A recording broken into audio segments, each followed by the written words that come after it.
नमस्कार दोस्तों। आज हम बात करेंगे ईपीएस 95 पेंशन अपडेट के ऊपर। मिनिमम पेंशन को लेकर दोस्तों बड़ा अपडेट है। सेवानिवृत्ति के बाद दोस्तों कितना मिलेगी पेंशन।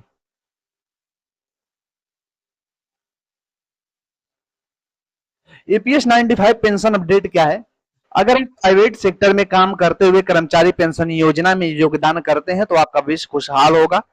सरकार पीएफ कर्मचारियों के भविष्य की जो संपत्ति है उसको बढ़ाने के लिए ईपीएस पेंशन स्कीम चलाती है।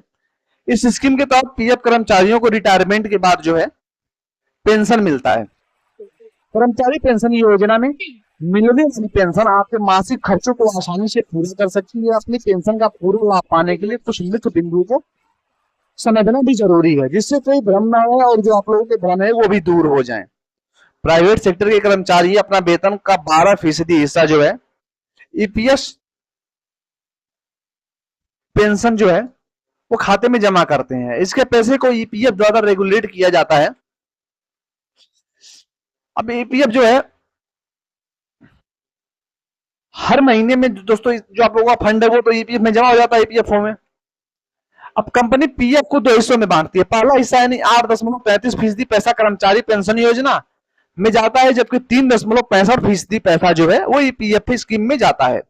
इस स्कीम के तहत साल 2014 में केंद्र सरकार ने जैसे पेंशन की हम बात करें 1995 के तहत ये 1000 रुपए पेंशन को दोस्तों तय करके रख दिया गया था। पहले दोस्तों आपको बहुत कम पेंशन मिलती थी, लेकिन 2014 में इस पैसे को बढ़ाया गया, 1000 रुपए कर दिया गया। हालांकि न्यूनतम पेंशन जो है वो 7500 रुपए करने की लंबे समय से मांग जो है वो चली आ रही है, और ये दोस्तों बहुत जल्दी मांग जो है मंजूर होने की भी संभावना है। पेंशन पात्रता से जुड़े कुछ अहम नियम। पेंशन फंड के मुताबिक किसी भी कर्मचारी को पेंशन तभी मिलती है जब उसने कम से कम 10 साल नौकरी की हो। बिना 10 साल की सेवा पेंशन में नहीं दी जा सकती। कर्मचारी पेंशन योजना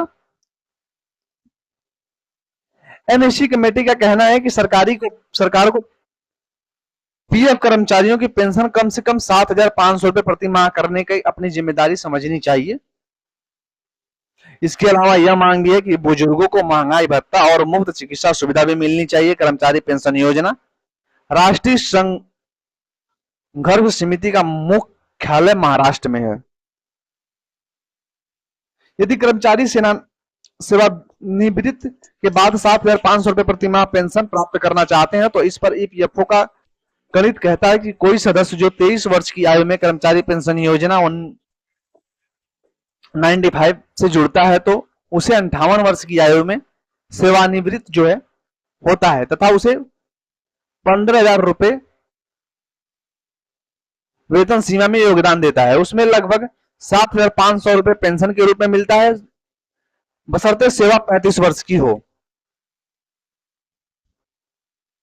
दोस्तों ये थी छोटी सी ये गणित जो मैंने आप लोगों को समझाई।